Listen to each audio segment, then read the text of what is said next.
네, 오늘 좀 여러분하고 나누고 싶은 말씀은 하나님의 평강 9번째 시간입니다.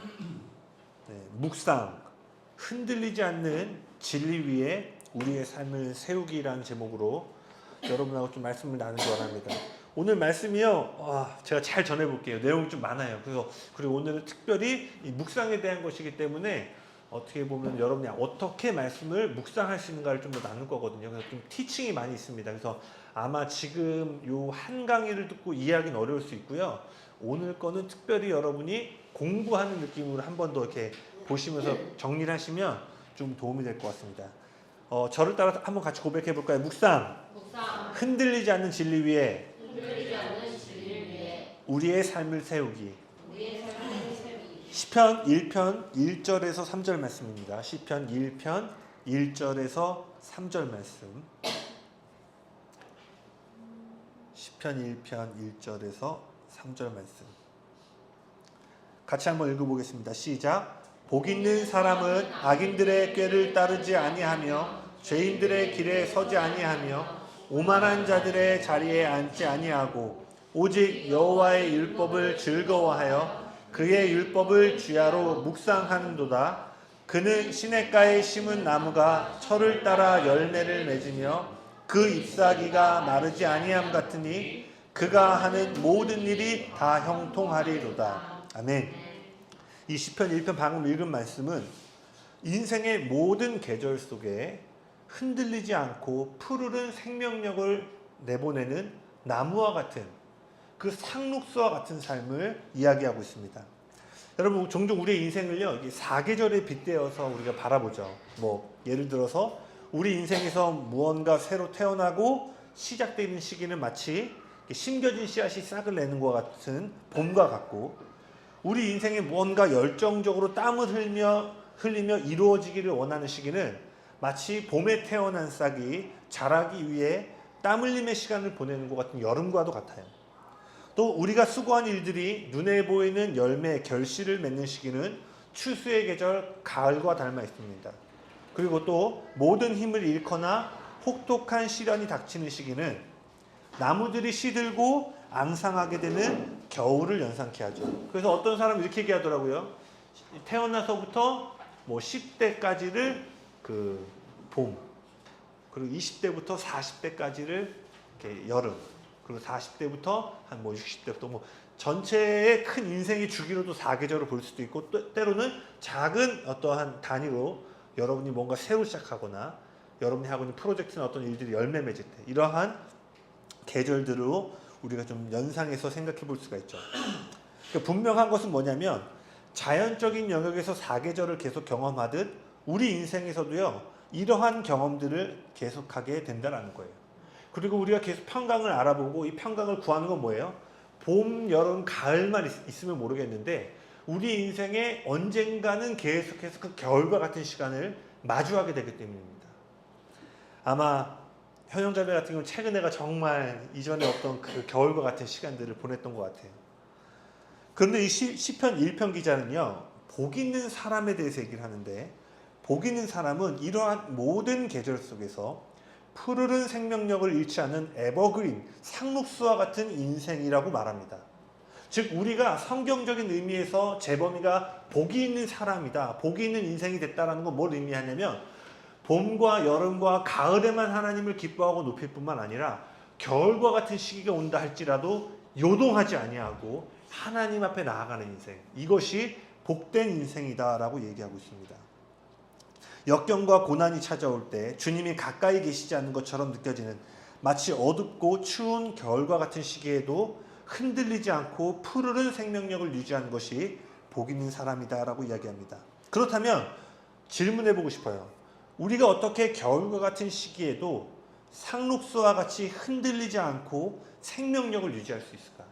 이게 말이야 겨울 왔으면 이렇게 이론적으로는 알지만 겨울, 특별히 고난은 이론이 아니라 실존의 문제이기 때문에 아무리 고난에 대해 이해하고 있다 할지라도요, 겨울의 한복판에 들어가면은 우리가 흔들리고 마음이 어렵고 지키기 어려운 것이 현실이라는 거예요.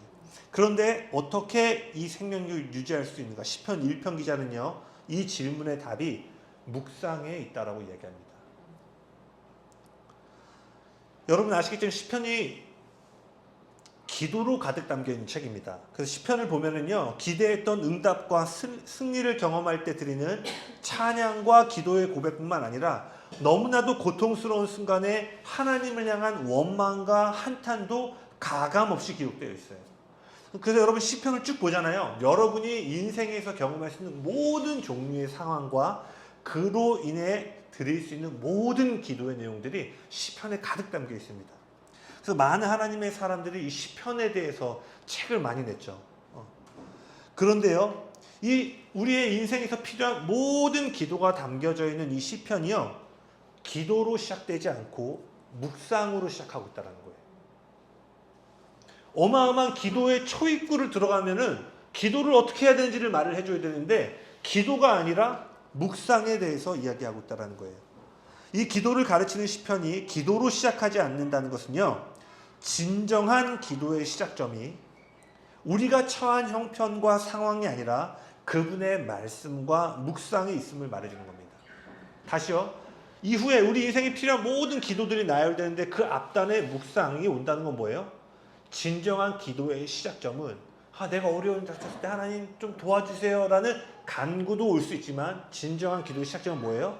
내 형편과 처지가 아니라 그분의 말씀이 앞단에 와야 된다는 걸 이야기하고 있는 것입니다. 또 뭘 얘기하고 있냐면 방금 읽었던 말씀처럼 뿌리 깊게 내린 나무와 같이 흔들리지 않고 어떠한 고난과 어려움이 온다 할지라도 생명력을 유지하는 인생은요, 저와 여러분의 강한 의지와 열심에서 오는 것이 아니라 말씀 묵상에서 온다는 것을 말해주고 있는 거예요. 여러분 기억하셔야 돼요. 흔들리지 않는 견고하고 풍성한 삶은요, 여러분의 간절한 외침에서 시작되는 것이 아니라 그분이 하신 말씀에서 시작된다는 거예요. 그래서 우리가 풍랑을 향해 힘껏 외쳤던 제자들이 하나님께 칭찬을 받은 것이 아니라 믿음이 없다는 평가를 받았던 말씀들을 살펴보았죠. 많은 경우 우리는요, 여기 계신 분들은 모르지만 기도를 언제 하게 되죠? 큰 어려움과 고통이 올 때 어떻게 돼? 하나님, 물론 이게 중요합니다. 그런데 만약에 우리가 이 시편의 원리를 따르지 않으면 제가 여러 번 얘기했죠. 상황과 형편이 나아지면 어떻게 돼요? 기도가 떨어지기 시작하는 거예요. 왜냐하면 기도의 시작점이 그분이 하신 말씀으로부터 출발되어진 게 아니라 내 형편과 처지로부터 오는 부르짖음으로부터 시작되었기 때문에 이 부르짖음의 이유가 사라지면 기도도 약해지게 된다는 거예요. 그러나 상록수와 같은 인생은 우리의 간절함이 아니라 그분의 말씀에서 시작된다는 것을 꼭 기억하시기 바랍니다. 다윗의 인생에서 우리는 이런 사실을 발견할 수 있죠. 성경에서 다윗만큼 험난한 인생을 산 사람은 찾기 어려울 거예요. 저도 사역하면서 몇 명의 제 소울메이트들이 있습니다. 첫 번째 모세형. 네, 받아갈라는데도 저렇게 욕먹으면 나는 욕을 먹어도 싸다. 네, 그래서 모세형 생각할 때 힘이 나고요. 또 하나는 정말 제가 많이 묵상했던 게 다윗이었어요. 다윗의 그 왕이 되기까지 여정을 보면서 특별히 그런 많은 그 다윗의 굴곡들이 제 삶과 사역 가운데서 많이 이렇게 소울메이트처럼 제가 이렇게 봤던 인물인데요. 여러분이 아시는 것처럼 다윗은 어린 나이에 이스라엘의 왕이 될 것이란 어마어마한 놀라운 약속을 받았지만요, 그 약속이 성취되기까지 10년이 넘는 시간 동안요, 엄청난 고난과 핍박, 좌절과 낙심, 특별히 여러분 한 인간이 경험할 수 있는 모든 종류의 인간관계의 배신을 겪습니다. 그런데요, 다윗은 그 어마어마한, 여러분 혹시 배신당해 본 적 있으세요? 역시 좋은 인생을 사셨습니다. 네. 그런 관계의 깨어짐이나 이런 고난들이 올 때요, 마음이 아프고 되게 힘들죠. 그런데 다윗은요, 그 모든 계절 속에서 흔들리지 않았다는 거예요. 물론 어려움과 고통을 겪었지만 이내 흔들리지 않고 열매 맺는 자리로 끊임없이 나아갔다는 거예요. 매서운 추위와 모든 생명력을 걷어가는 겨울과 같은 여정 속에서도 다윗은 뿌리 깊은 상록수와 같이 영적인 생명력을 흘려보냈습니다. 그렇다면 어떻게 이런 일이 가능했는가? 시편 16편 8절입니다. 시편 16편 8절. 시편 16편 8절. 다윗과 같은 재범이가 한번. 내가 여호와를 항상 내 앞에 두시며 네. 어떠한 상황 속에도 흔들리지 않는 삶을 얘기하는데 그 핵심이 뭐예요? 여호와를 항상 내 앞에 모셨다. 다윗은 보이지 않는 하나님을요 항상 자신 앞에 모셨어요. 이건 뭐예요? 그가 하나님을 묵상하는 삶을 살았다는 것을 말합니다. 여러분 혹시 무언가 갖고 싶은 물건이 있을 때 그 물건이 계속 눈앞에 아른거린 적이 있으신가요? 예, 틈만 나면 가격 비교를 해보거나 물건을 서치할. 이번에 이사하면서 세진이 그렇죠 할렐루야. 근데 저도 이거 하면서 세진이 생각이 났어요. 뭐 가구 하나를 사더라도 디자인과 막 가격도 비교해보게 되고, 꼭 물건이 아니더라도요 여러분 이러한 경험 한 번쯤 해봤을 거예요. 내 수중에 그 물건이 없음에도 불구하고 내 모든 생각이 그 대상에게 집중되어 있어서 머릿속을 떠나지 않는 거예요. 저도 옛날에 뭐 이펙터 하나 산다던가 뭐 장비 하나 산다. 그럼 그 시즌은 막 계속 그거 어떻게든 싸게 살라고 막. 이것이 바로 다윗이 보이지 않는 하나님을 항상 자신 앞에 모실 수 있었던 이유예요. 즉 다윗은요 자신의 모든 감각을 하나님께 집중하고 하나님을 깊이 묵상함으로 잠깐이 아니라 항상 하나님을 자신 앞에 모셔두는 묵상의 삶을 살았고요. 그 결과로 그는 모든 상황 속에서 요동하지 않는 삶을 살 수 있었다는 것입니다. 근데 다윗이 하나님을 묵상하고 모시는 일에 얼마나 헌신되어 있었는지요. 그가 밧세바 사건이라는 인생 최악의 실수와 죄를 지었을 때도요. 그분 앞에서 돌이켜 회복을 구할 준비가 되어 있었어요. 아마 대부분의 사람들은요. 밧세바와 같은 죄악 가운데 빠졌으면요. 아마 하루아침 대부분이 아마 그 자리에서 무너졌을 거예요. 사울도 보면은 사실 몇 번에 돌이킬 수 있는 기회들이 있었거든요.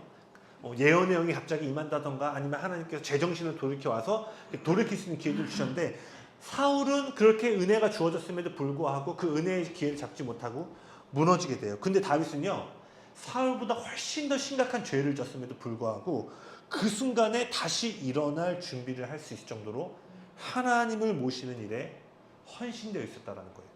물론 그가 행한 밧세바의 일들은 하나님을 모시는 감각이 상실되어서 일어난 결과였지만요. 그러한 상황 가운데 다윗처럼 일어나는 것은요. 아무나 할 수 있는 일은 아니었다는 거예요. 이것은 어떻게 가능했어요? 평소에 다윗이 하나님을 끊임없이 자신 앞에 모심으로 이러한 연약함과 실패 가운데서도 다시 이 스위치를 킬 수 있을 만큼의 묵상하는 삶에 헌신되어 있었기 때문에 이러한 회복이 가능했다라는 거예요. 우리가 이 평강 시리즈 초반에 살펴보았던 바울도 마찬가지입니다. 바울도요. 빌립보서 4장에서 여러분 빌립보서 내용 기억하시죠? 그 고난과 핍박을 받는 교회에 대해서 기뻐하고 다시 기뻐할 것에 대해서 얘기를 하고 있는데 빌립보서 4장 8절 9절 한번 보실래요? 빌립보서 4장 8절과 9절.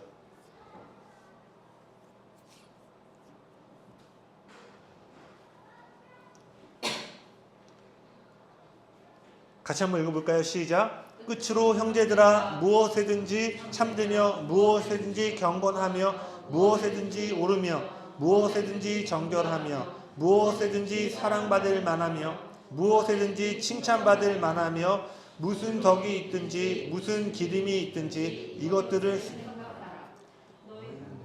7절도요.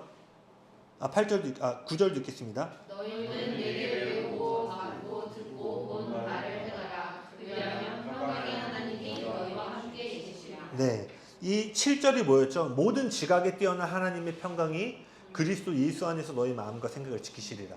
그러니까 7절에서는 우리의 이성을 초월하는 초자연적인 하나님 나라의 평강을 이야기하고요. 방금 읽었던 8절과 9절은 뭘 얘기하고 있어요? 그 생각을 뛰어넘는 평강을 네가 누리기 위한다면 무엇보다도 진리를 생각하는 일에 헌신해야 된다라고 얘기했어요. 8절 끝에 뭐라고 되어 있죠? 이것들을 생각하라. 그리하면 평강의 하나님이 너희와 함께 계시리라. 즉 이 땅의 계산법과 이해를 초월하는 하늘의 평강을 경험하려면 진리를 깊이 있게 묵상하는 일이 필수라고 바울 또한 이야기하고 있다는 거예요. 기억하시겠지만 한 번 더 복습을 하면 이때 생각하라에 해당한 헬라어는 로기조마이란 단어로 열거하다, 숙고하다, 계산하다라는 의미를 갖고 있어요. 즉 바울은 어떠한 상황과 형편 속에서도 흔들리지 않는 평강과 기쁨을 누리기 원한다면 성경이 말하고 있는 핵심 교리, 그 진리를 더 열심히 그리고 더 깊이 생각하고 묵상하라라고 말하고 있는 것이에요. 또한 바울은 로마서 8장 18절에서 동일한 이야기를 하고 있습니다. 로마서 8장 18절입니다. 로마서 8장 18절. 해운자매가 한번 읽어주실래요? 생각하는데 현재의 고난은 장차 우리에게 나타날 영광과 좋게 비교할 수 없도다. 아멘. 바울이 지금 뭘 얘기해요? 고난으로 가득한 오늘이라는 시간과 환경 속에서 장차 나타날 영광을 열거하고 정밀하게 계산하라라고 말하고 있어요. 당장 눈앞에 고통스러운 현실과 헤아리기 어려운 슬픔이 밀려온다 할지라도 그 문제를 생각하지 말고 성경의 핵심 진리를 묵상할 때, 그 영광의 나를 깊이 있게 묵상할 때, 그리고 그 진리가 우리 안에서 기쁨으로 솟아날 때까지 생각하고 또 생각할 때 흔들리지 않는 평강을 경험하게 될 것이라고 이야기하고 있습니다. 이처럼 여러분, 우리의 인생이요, 어떠한 계절 속에서도 뿌리 깊게 내린 나무와 같이 흔들리지 않고 푸르른 생명력을 유지하는 비결은 바로 말씀 묵상에 있다는 거예요. 어떠한 역경과 고난 속에서도 여러분 흔들리지 않는 인생을 살기 원하세요? 때로는 부끄러운 실패를 할지라도 완전히 무너지는 것이 아니라 다시 하나님 앞에 나아가 회복하는 인생을 살기 원하세요? 아멘이시죠? 그럼 뭐예요? 이제 이전보다 더 깊이 말씀을 묵상하는 자리로 나아가야 된다는 거예요. 그렇다면 시편 1편이 말하고 있는 묵상하는 자의 세 가지 특징을 여러분하고 보기 원하는데요. 시편 기자는요, 이 묵상에 대해 좀 더 구체적으로 세 가지를 말합니다. 첫 번째, 죄를 멀리하라. 두 번째, 주야로 묵상하라. 세 번째, 말씀을 기뻐하라. 시편 1편 1절 보실래요? 제가 읽겠습니다. 복 있는 사람은 악인들의 꾀를 따르지 아니하며 죄인들의 길에 서지 아니하며 오만한 자들의 자리에 앉지 아니하고. 시편은 가장 먼저 악인, 죄인, 오만한 자들로부터 멀어져야 한다라고 얘기하고 있어요. 즉 시편 기자는요, 우리가 하나님과 사탄을 동시에 섬길 수 없음을 잘 알고 있어요. 그래서 묵상하는 자가 되려면 가장 먼저 자기 중심적인 삶이 아니라 하나님 중심적인 삶으로 옮겨가야 한다라고 이야기를 합니다. 여러분, 사실 묵상은요, 우리들에게만 해당되는 것이 아니라 사실 모든 사람을 묵상을 해요. 세상은 대신 뭘 묵상하는 거예요? 돈을 묵상하거나 성공을 묵상하거나. 왜냐면 우리 모든 사람은 이 생각의 영역을 온오프, 그러니까 진공 상태로 만들 수 없기 때문에 모든 사람은 묵상을 합니다. 문제는 뭐예요? 무엇을 묵상하는가에 있는 거예요. 시편 1편 1절은요, 하나님을 중심으로 삼지 않으면 우리의 생각과 마음이 하나님이 아니라 세상과 악인과 죄인과 오만한 자들을 따라가게 된다라고 이야기하고 있어요. 특별히 1절에서 걷다, 따르다라고 되어 있죠. 걷다, 서다, 앉다라는 동사를 주의해 보셔야 됩니다.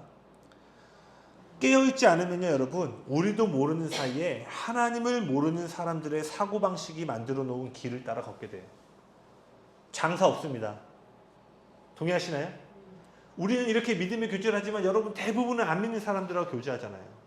그러면 저도 옛날에 그 현영자매 따라서 뮤지컬 한번 뮤지컬인가 뭐 도와주러 갔다가 오랜만에 학교 동기를 만났는데 미국에서 유학하고, 근데 그 친구를 진짜 졸업하고 처음 만났는데 나랑 계속 무슨 얘기를 하냐면 BMW 갈아탈 얘기를 계속 하는 거예요. 나도 타고 싶긴 한데, 근데 걔가 말하는 거 뭐냐면 자기가 다음 단계의 그레이드에 있는 세션 형들이나 이렇게 연결을 가려면 자기가 이제 그 급에 맞춰서, 그러니까 그게 나쁜 건 아닌데 나를 졸업하고 처음 만났는데 애가 둘이 있고 이제 뭐 이사를 가야 되는데 계속 얘기를 하니까 나도 이제 너무 같은 얘기 계속 하니까.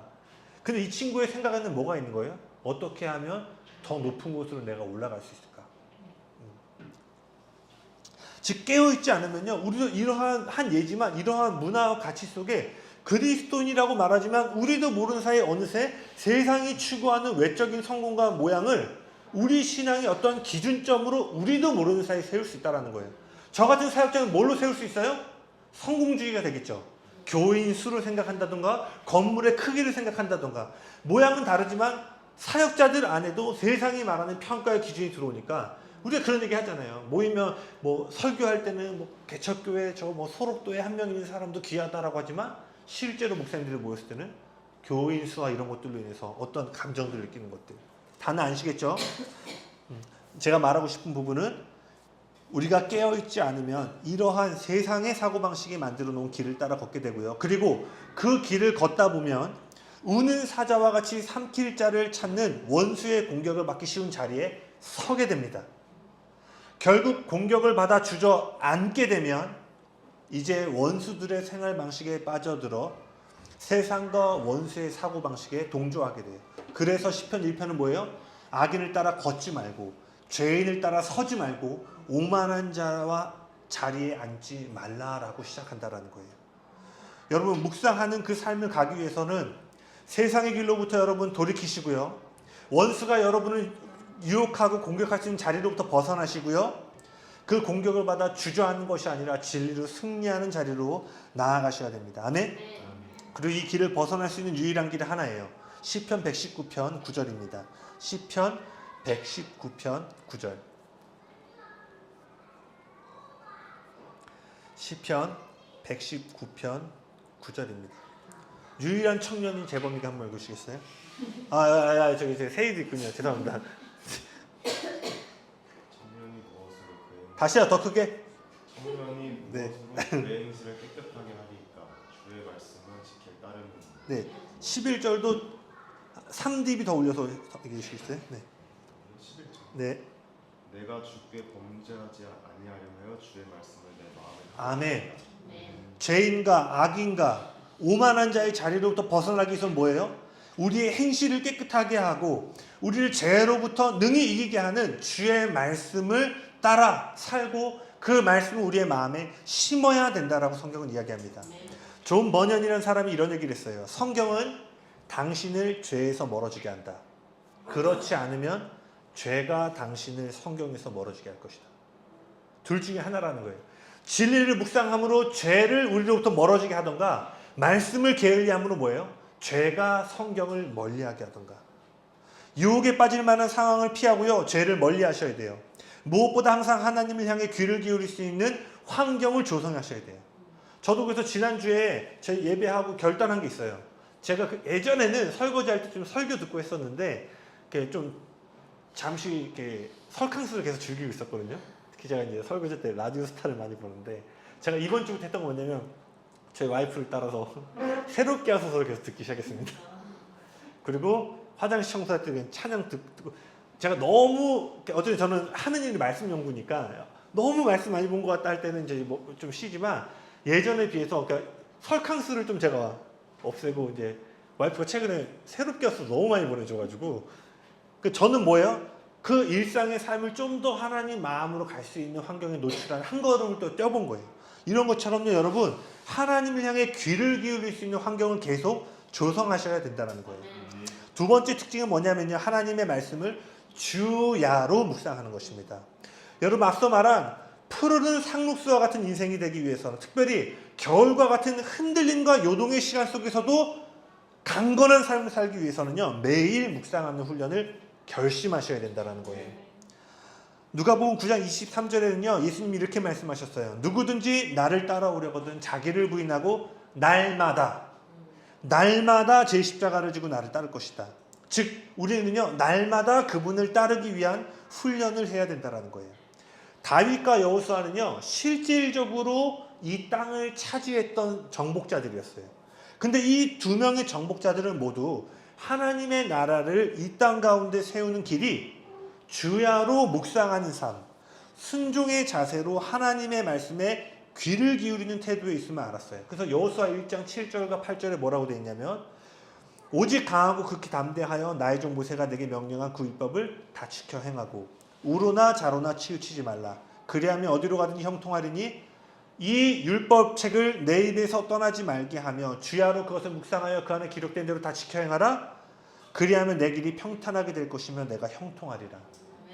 여러분 이 땅에서 실질적인 하나님의 나라가 여러분이 하고 있는 이 땅의 지경 가운데 임하기 위해서는요 주야로 묵상하고 순종의 자세로 하나님의 말씀을 듣는 태도를 경작해야 된다는 것이에요.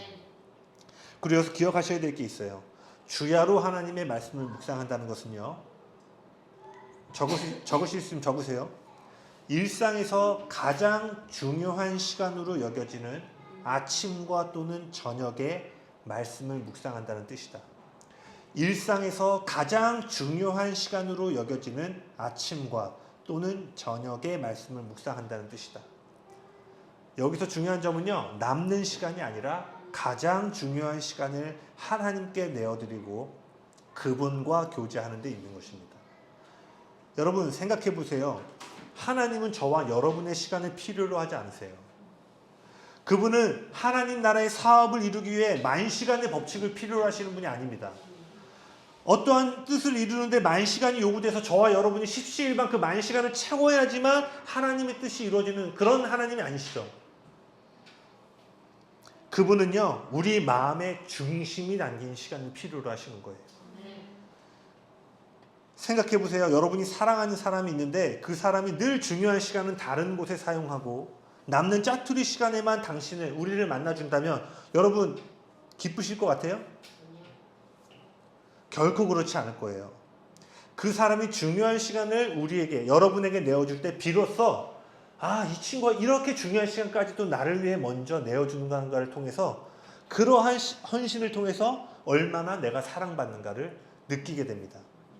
이처럼요, 하나님은요, 우리의 남는 아침과 밤의 시간을 필요로 하시는 것이 아니라 우리의 마음이 소중하게 담겨있는 중요한 시간을 원하신다는 거예요. 주야로 묵상한다는 것은요, 가장 중요한 시간에 날마다 규칙적으로 말씀을 묵상한다는 뜻입니다. 여러분은 주야로 가장 중요한 시간에 무엇을 하고 계세요? 하나님의 말씀을 묵상하는 우리가 되기를 원합니다. 우리 삶에는요, 해야 할 일, 하면 좋은 일들이 많이 있죠. 그러나 기억하셔야 돼요. 묵상은요, 해야 할 일이나 묵상은 하면 좋은 일이 아니에요. 묵상은 여러분이 이 땅에서 살기 위해서 반드시 해야 된다는 거예요. 사람이 떡으로만 살 것이 아니요, 하나님 입에서 나오는 모든 말씀으로 살 것이다 라고 이야기했어요. 그리스도의 말씀을 묵상함으로 그분 안에 거하고 그분이 우리 안에 거하는 삶을 경작할 때 요한복음 15장에 열매를 맺고 하나님께 영광을 돌리고 기쁨이 되는 인생이 되는 것입니다. 육체의 건강을 위해 날마다 운동이 필요하듯이 영적인 건강을 얻기 원한다면 날마다 말씀을 묵상해야 된다는 거예요. 세 번째는요, 율법을 즐거워하는 것입니다. 사실 이 세 번째가 가장 어려울 수 있어요. 율법을 묵상해야 될 뿐만 아니라 즐거워하는 것. 왜냐면요, 여러분 물론 여기서 지금 율법은 시편 기자가 쓸 때에는 구약밖에 없었지만 특별히 모세오경, 이 토라라고 하는 말씀을 기준으로 삼고 있는 거지만 신약에 이르러서 우리는 이 율법은 성경에 기록되는 모든 그 말씀을 포함하고 있는 것입니다. 근데 여러분 율법을 하나님의 말씀을 자세히 보면요, 여러분을 즐겁게 하는 게 아니라 때로는요, 여러분을 더 낙심시키는 것 같아요. 왜냐하면 산상수훈을 보시면요, 예수님이 이제 그 모세의 토라를요 묵상하시고 신약 시대에 맞게 이 율법을 다시 재해석하시거든요. 뭐라고 말씀하시냐면요, 구약에서는 모세가 너희라고는 간음하지 말라고 그랬는데 이제 너는 그 음욕만 품어도 간음한 자와 다를 바가 없다고 얘기하세요. 그리고 갑자기 산상수훈에서 모세는 살인하지 말라고 그랬는데 내가 이 율법을 묵상하고 다시 말하노니 이제 너는 누구를 미워하기만 해도 살인한 자와 다름이 없다라고 얘기해요. 여러분, 이 말씀이 여러분을 즐겁게 하시나요? 오히려 우리를 낙심시키는 것 같아요. 그렇다면 도대체 어떻게 하면 주의 율법을 즐거워하는 상록수가 될 수 있는가? 그 해답은요, 예수님께 있습니다.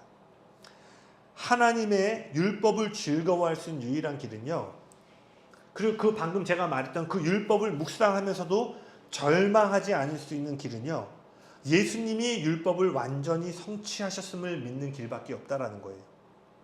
그분이야말로 율법을 즐거워하며 십자가의 길을 가셨고 우리가 살아야 했던 완전한 삶을 그분이 대신 살아주시고 율법을 어겼던 우리가 죽어야 될 그 죽음을 그분께서 대신 짊어지셨으므로 우리가 자유케 되었다는 사실을 이해할 때만이, 즉 예수님의 사명을 온전히 이해하지 못하고는요, 율법을 즐거워할 길이 없다라는 거예요. 잘 따라오고 계신가요? 네.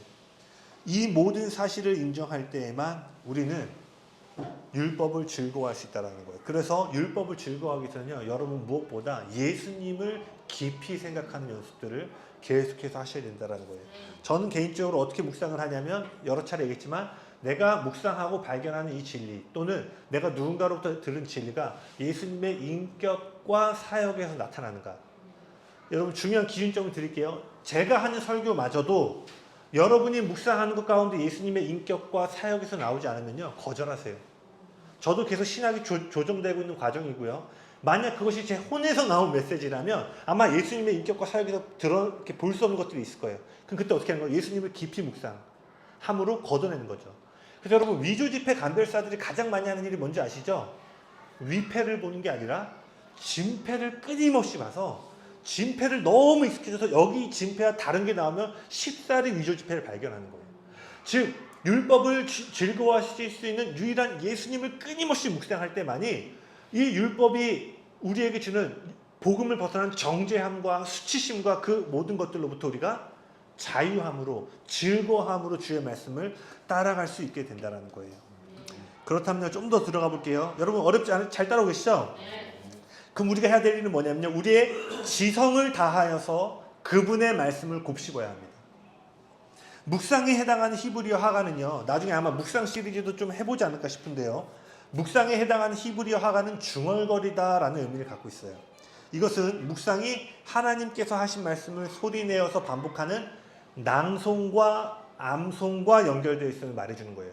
즉 묵상한다는 것은요, 여러분이 낭송하고 암송하는 것과 연결되어 있어요. 그래서 유대인들을 보시면 어떻게 해요? 항상 성경을 소리내어 읽고 성인식을 할 때 모세의 오경을 암송한다라고 돼요. 그래서 그들은 항상 성경을 몸으로 말씀이 진동이 있다고 해서 몸으로 움직이고 입으로 얘기하면서. 그래서 여러분 묵상하신다는 건요, 소리내어 말씀을 되뇌이고 암송하는 것과 연결되어 있어요. 또 하가의 또 다른 의미는요, 사자가 자신의 먹이를 가지고 으르렁거리다라는 의미를 갖고 있어요. 사자가 이빨과 혀, 위장과 장기들을 사용해서 씹고 삼키듯이 맛보고 음미하고 입에 침에 고이게 하고 영혼에 힘을 불어넣어주는 단어들을요, 기대하고 받아먹으면서 읽는 독서를 묵상이라고 한다는 것이죠. 그렇기 때문에 여러분이 성경의 어느 본문을 읽는다가 아니라 묵상한다는 말은요, 미리 치열한 연구와 해석을 거쳐 그 뜻을 파악한 상태라는 전제가 깔려 있다는 거예요. 생각해 보세요. 무슨 이야기인지를 이해하지 못하는데 우리가 그것을 곱씹어서 누릴 수는 없기 때문이에요. 그래서 여러분 본문을 더 깊이 이해하기 위한 기본적인 두 가지 질문을 한번 여러분께 소개해 드릴게요. 첫 번째, 저자가 본문을 통해 전달하고자 하는 메시지가 무엇인가? 할렐루야? 자, 오늘 인강은 1번. 네. 저자가 뭐예요? 본문을 통해 전달하고자 하는 메시지가 무엇인가? 그래서 가장 기본적으로 수신자와 발신자가 누군지, 그 시대 배경이 무엇인지, 그래서 이러한 전하는 자와 듣는 자 그 시대 배경 속에서 본문을 통해 전달하고자 하는 메시지가 무엇인지를 질문해 보셔야 돼요.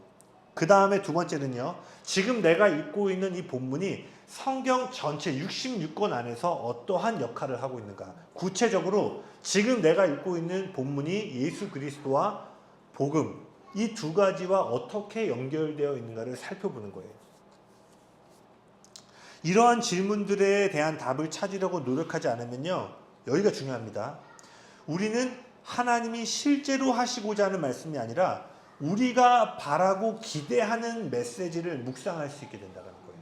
예를 들어 볼게요. 빌립보서 4장 13절에 이런 말씀이 있습니다. 내게 능력 주시는 자 안에서 내가 모든 것을 할 수 있다. 이 말씀 좋아하시죠? 네. 근데 여기서 모든 것을 할 수 있다라는 활동 있잖아요. 이 핵심 활동은 뭐냐면 사실 복음을 증거하는 거였어요. 내가 복음을 증거하는 일에 있어서 가난에 처할지라도 부유함에 처할지라도 나는 이 복음을 전하는 일에 막힘이 없이 하나님을 위해 살았다라는 거예요. 그런데 우리가 이러한 복음 증거라는 이 핵심적인 활동을 제외하면요, 어떻게 되냐면 이 본문의 바울의 의도와 상관없이요, 내가 하고 있는 일을 능히 내가 이번에 계약을 하는데 내게 능력 주신 자 안에서 내가 모든 걸 할 수 있어. 뭐 운동선수라면 내가 저기까지 뛰어야 되는데 내게 능력 주시는 자에서 모든 것을 할 수 있어. 맞아요. 이러한 적용이 나올 수 있지만 본래 본문이 전하고 있는 건 뭐예요? 그리스도와 복음을 위해 사는 일에 제한이 없는 삶을 살도록 초청하고 있는 메시지라는 거예요.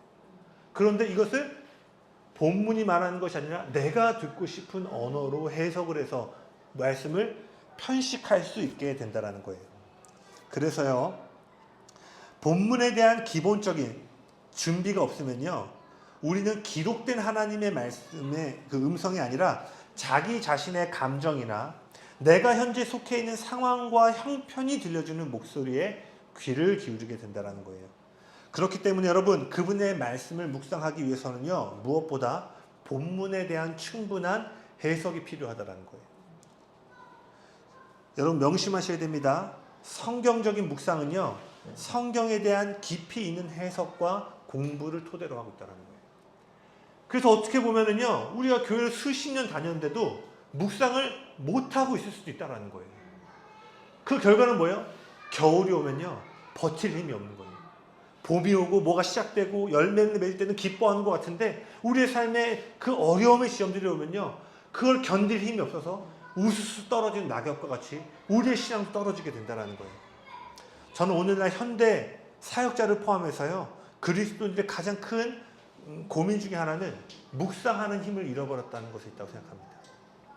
여러분, 저희 교회는요, 설교를 단지 앞에서 전하는 자가 있고 듣는 것이 아니라 우리 모두가 깊이 있게 묵상하여서 우리 모두가 푸르른 나무가 되는 교회가 되길 예수님을 축복합니다. 그래서 우리가 이 일들은 첫 번째 지성, 우리의 생각을 이 진리를 곱씹는 거예요. 두 번째는요, 우리의 마음 깊은 곳까지 그 진리를 끌어오는 것입니다. 말씀 묵상은 단지 깊이 생각하는 것만이 아니라 고린도전서 3장 16절에 보면 바울이 이렇게 얘기를 해요. 그리스도의 말씀이 너희 속에 풍성히 거하여. 여기서 그분의 말씀이 우리의 삶에 풍성히 살아있게 하라고 하는 바울의 당부는요, 단지 지적으로 깨닫고 많이 알고 동의하라는 의미가 아니라 우리 존재에 깊숙이 그 진리가 스며드는 묵상을 이야기하고 있는 것입니다. 리처드 백스터라는 사람이 이런 얘기를 했습니다. 묵상이란 우리의 생각을 하나의 특정한 진리에 집중시킨 후 하나님께서 오셔서 그의 임재가 느껴질 때까지 스스로의 마음에 그것에 대해 대화를 하는 것이다. 잘 따라오시죠? 아, 네네. 할렐루야, 감사합니다. 세진이가 아멘 하면 제가 무조건 넘어가는 걸로 하겠습니다. 네. 즉, 묵상은 뭐예요? 성경의 진리를 취해서 그 진리가 불타오를 때까지 마음의 가장 깊숙한 곳까지 그 진리를 이끌어가는 거예요. 저에겐 이런 거였어요. 예전에 하나님은 선하시다가 제 마음 깊은 곳에 오지 못했어요. 그냥 You are good 이런 찬양 가사로 하나님은 선하시다지 내가 선하심을 묵상하지 못했는데요. 제가 어떠한 시점 한 2018, 19년 그때 지나가면서부터 하나님의 선하심을 묵상하기 시작했는데 지금은요, 하나님이 선하시다만 생각하면 너무 기쁘고 너무 신나요.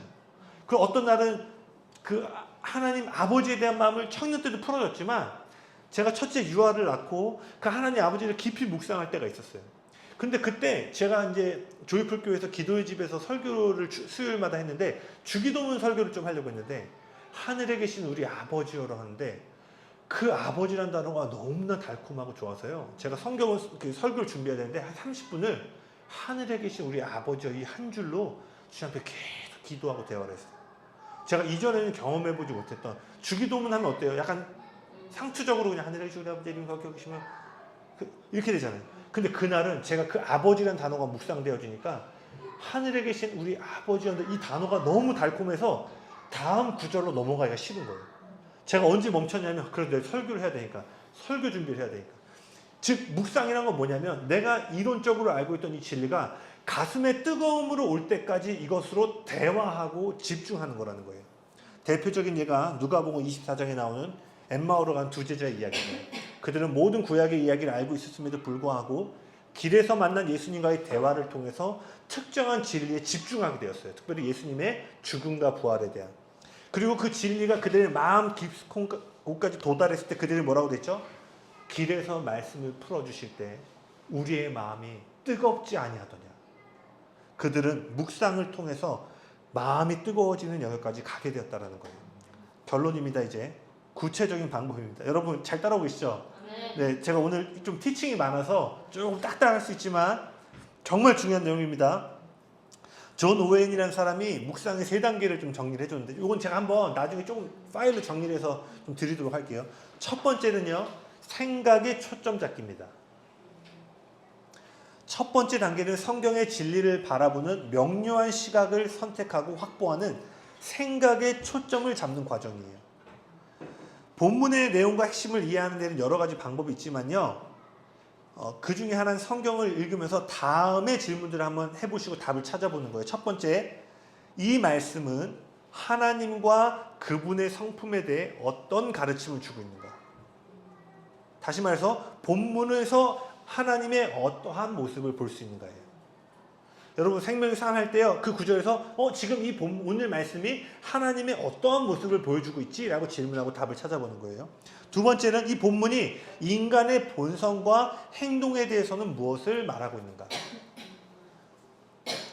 세 번째는 예수님과 그분의 복음에 대해서는 어떠한 교훈을 얻을 수 있는가? 오늘 본문을 통해서 예수님과 복음에 대해서는 어떠한 교훈을 얻을 수 있는가? 아마 다음 시간에 저희가 설교 시작하기 전에 본문 알아드리고 이 질문들을 묵상을 좀 하고 쉐어하는 시간을 가져보도록 할게요. 네 번째는 하나님의 백성이 된다는 것은 무엇을 의미하는가? 다섯 번째는요, 구체적으로 어떻게 적용할 수 있는가? 즉 따라야 하거나 피해야 할 점, 반드시 순종해야 해야 할 명령과 약속이 무엇인지 찾아보는 거예요. 제가 방금 말한 이런 5가지 질문을요, 그 본문 안에서 질문해보고 답을 찾아보는 거예요. 성경을 묵상하는 또 다른 길은요, 핵심적인 구절을 찾아내서 곱씹으면서 깊이 생각하는 거예요. 즉 한 구절 안에서, 이것도 제가 다음 주에 한번 예시를 들어볼게요. 저는 그런 거 많이 했었죠. 사람이 감당할 시험 밖에는 너희가 당한 것이 없나니 오직 하나님이 미쁘사 사람이 감당할 시험 당을 허락지 아니하시고 시험 당할 즈음에 피할 길을 내서 너희를 등이 감당하게 하시느니라. 그럼 이 한 구절만 계속 묵상해서 단어 하나하나, 저 같은 경우는 성경을 연구하니까 이거를 막 원어도 찾아보면서 이 한 구절에서 계속 진리를 가지치기를 하는 거예요. 이런 식으로 생각하는 방법이 있고요. 또 하나는요, 묵상한 생각들을 자신의 말로 다시 옮겨보는 겁니다. 저는 오래되신 분 당시 제가 집에 노트가 엄청 많아요. 지금은 이제 다 이거 컴퓨터로 바꿨지만 제가 그 일을 말씀 전하는 사람이 돼야지 하고 있던 게 아니라 제가 청년일 때부터 계속 뭘 했냐면 하나님 말씀 묵상하고 파란색은 내 생각을 적고 즉 묵상한 걸 반드시 여러분의 언어로 계속 적어보는 훈련들을 하셔야 돼요.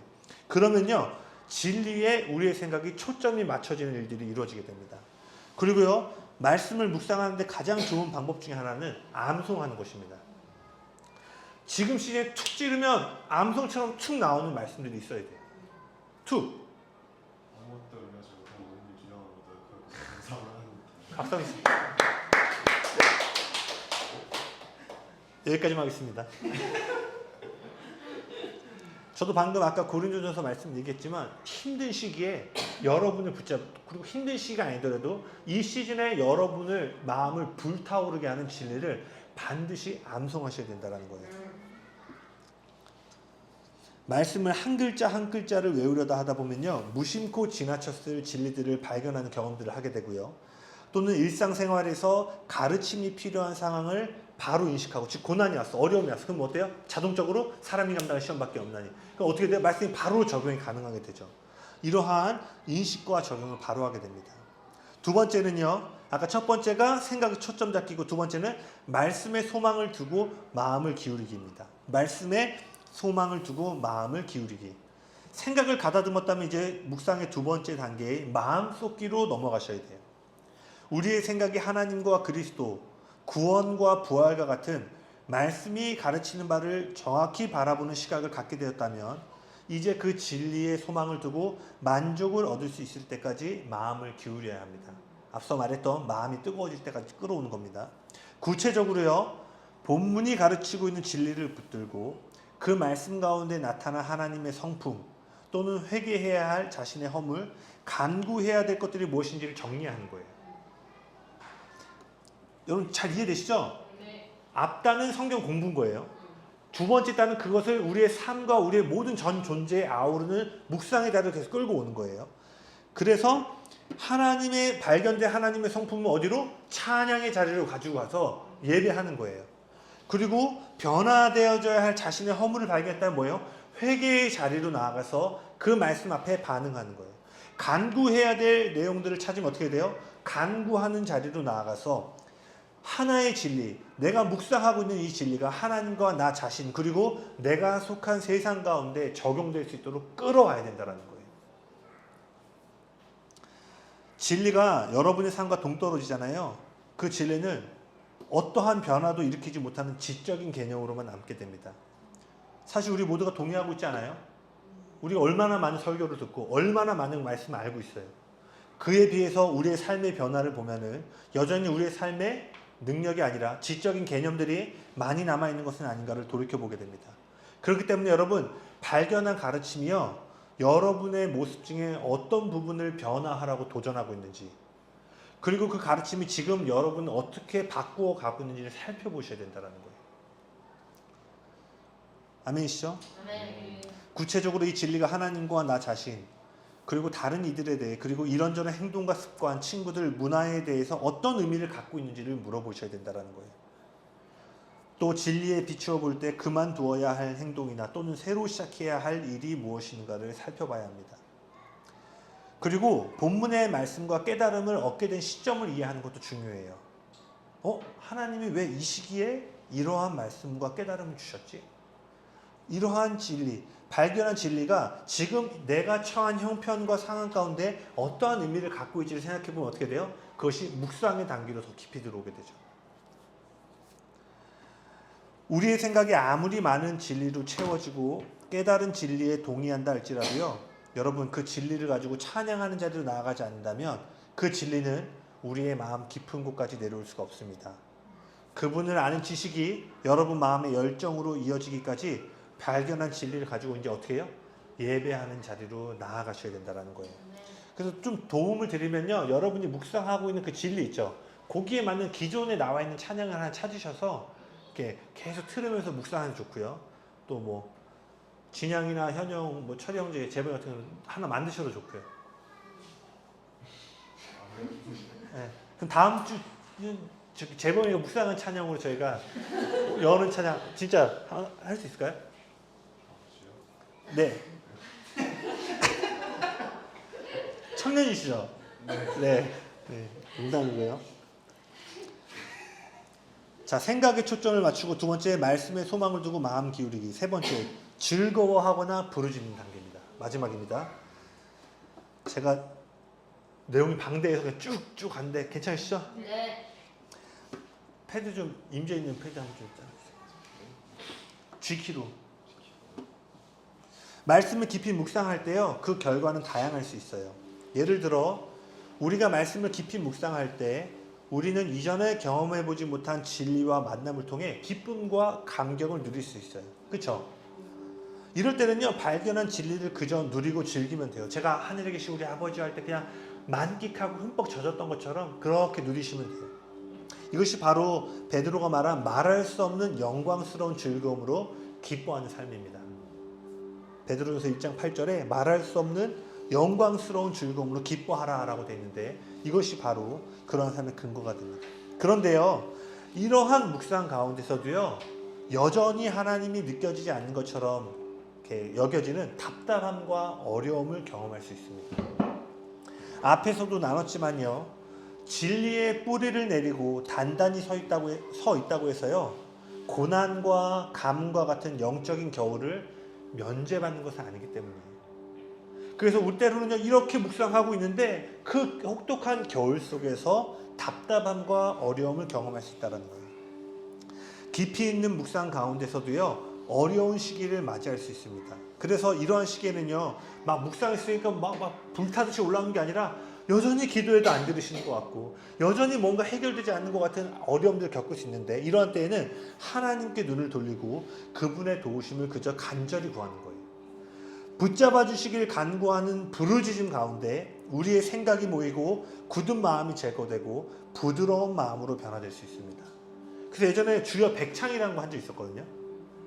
백창하다 보면은요, 어느 순간 막 여기저기서 울음이 터져 나와요. 제가 이번 주에 저기 진양 형제네 집에 갔는데 테리가 애를 보다가 이렇게 백색 소음처럼 이렇게 시간이 주여 주여를 한번 해봤대요. 근데 주여 주여를 얼마나 했다고요? 잘 때까지 너무 앉아서. 근데 나중에는 엉엉 울면서 주여 주여 오빠 도와달라고. 근데 테리가 그 얘기를 하더라고요. 그게 단어가 주여가 아니었으면 자기가 안 울었을 것 같은데, 그러니까 뭐냐면 예전에 주여 백창하면 왜 터지냐면 나는 그런 준비도 안 돼 있고 그런 감정 상태가 아닌데 그것을 부르짖다 보면 그 부르짖은 가운데 굳은 땅이 기경되어지고 우리가 부드러운 마음으로 주님 앞에 나아가는 경험들을 하게 된다는 거예요. 그래서 묵상을 잘하고 있음에도 불구하고 너무나 차디찬 겨울에 있다면 그때는 뭐예요? 그저 간절히 부르짖는 자리에 계속 나아가는 거예요. 때로는요, 일정한 시간 부르짖었으면 멈추고 다음날 다시 기도하기도 하는 거예요. 계속 매달려서 뭘 하는 것이 아니라. 운동을 좋아하는 사람도 매번 운동을 즐거운 마음으로 가는 것이 아니죠. 제발 운동 즐거운 마음으로 갈 때도 있지만 아닐 때도 있죠. 한 달 넘게 안 나가고 있다고. 이 정도면은 저 주시면 안 돼요?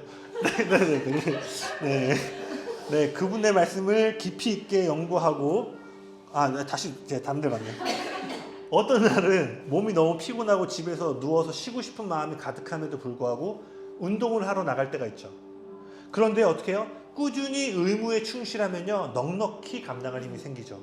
이처럼 꾸준히 묵상의 삶에 충실하면은요, 넉넉히 감당할 힘이 생기게 된다는 거예요. 정리하면요, 묵상이란 우리의 생각을 다해 그분의 말씀을 깊이 있게 연구하고 공부하고 그 결과를 우리의 감정과 태도, 더 나아가 우리의 삶의 모든 영역에 적용하며 깨닫게 하시는 성령님의 조명하심을 구하며 영적인 현실을 쫓아 반응하는 것이에요. 그러므로 여러분, 묵상은 진리를 생각하고 마음을 돌리며 하나님의 임재를 기뻐하거나 앞서 말한 그분이 계시지 않는 것과 같은 그러한 시간을 인정하고 자비와 도우심을 구하는 모습으로 이루어진다고 볼 수 있습니다. 끝입니다. 찬양 하나 했으면 좋겠는데요. 여러분 어떠세요? 여러분이 눈치채고 계신지 모르겠지만 지금 제 모든 설교의 결론이 대부분 시간과 장소를 정해서 말씀 읽으라예요. 제가 볼 때요, 우리가 묵상하는 그리스도로 나아가잖아요. 어마어마한 저는 하나님 일들이 풀어질 줄 믿습니다.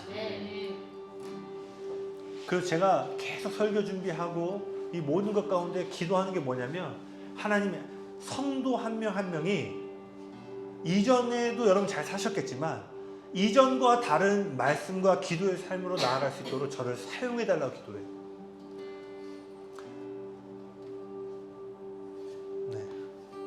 이 녀석들이 묵상의 삶을 가려면 여러분들이 묵상의 길을 먼저 걸어가셔야 할 줄을 믿습니다. 오늘날 언젠가 알겠지만 너무 자극에 너무 많이 익숙해져 있어요. 그러니까 설교도 이러한, 어떻게 보면 이거 클래식이잖아요. 그냥 고전이잖아요. 그냥 말씀 여러분 수백 번도 들어봤어요. 근데 이제 이런 것보다 뭐예요? 막 그 순간의 감정을 터치할 수 있고. 요즘 제가 옥하는 목사님 설교를 이렇게 많이 보게 되는데, 설교자들 모아놓고 목사님들 하는 이 얘기 하시더라고요. 솔직히 당신네들 어떨 때는 본문 설교 있고 본문도 터치도 않고 넘어가지 않냐. 그리고 조금만 단단한 음식 던지면 성도들이 안 들을 것 같으니까 구수한 예화 하나, 사람도 울릴 만한 이야기 하나, 그 짧은 시간에서 사람들이 울고 웃으면 성령님이 일하셨다고 받아들이지 않냐. 그러나 살펴보라고, 그러한 설교 가운데 누가 얼마나 변했는지. 그 얘기를 막 목회자들을 모아놓고 얘기하는데요, 저도 갈망하는 게 그거예요. 와, 오늘 특별히 혜연이하고 테리가 많이 울어서 제가 집에서 테리가 빨리 왔으면 좋겠다. 네, 눈물 시스터즈가 특별히 저에게 힘을 많이 주거든요. 근데 내가 얼마나 많은 사람을 웃겼냐, 울리느냐가 아니라 만약에 1년 뒤에 세진이의 삶이 얼마나 변화되었는가, 그게 제 사역의 기준점이 되어야 된다는 거예요. 아멘이십니까? 뭐 내년에 200명 모였다, 100명 모였다, 이게 아니라 우리가 내년 이맘때쯤에 각 사람을 바라보면서 와, 묵상하는 그리스도로 너가 철을 따라 열매 맺는 나무와 같이 되었구나, 이러한 일들을 서로를 바라보며 고백하기를 꿈꿉니다.